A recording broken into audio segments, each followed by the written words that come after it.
હવે હાઇલાઇટર અને કોન્ટોર કરું છું. પહેલે કરવાનું છે એચડી. આ રીતે ઉપરની સાઈડ બ્લેન્ડ કરું છું. હવે નોઝ કોન્ટોર. પહેલાં ઉપર બ્લેન્ડ કરવાનું પ્રોપર, પછી નીચે છે ને થોડો સ્લાન્ટ આ સાઈડ લઈ જવાનો. નોઝ એકદમ અહીંયાથી પોઇન્ટેડ દેખાશે. હવે અંડર આઈ અને નોઝ હાઇલાઇટ કરું છું. તો એકદમ પતલું લેયર પાવડરનું. બેઝ સેટ કરવાનું છે.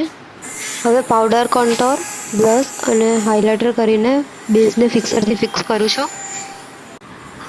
थोड़ी गर्मी में बैठेंगे तो कुछ नहीं होगा, कुछ नहीं होगा, ड्राई केकी कुछ भी नहीं होगा, कुछ भी नहीं होगा. क्योंकि इसका तो मेकअप मैंने उस टाइम देखा ही था ना, सगाई के टाइम किया था, जो हाँ। मॉर्निंग में किया था. हाँ और हमारे इवनिंग तक फंक्शन थे. हाँ सही रखा था मैं।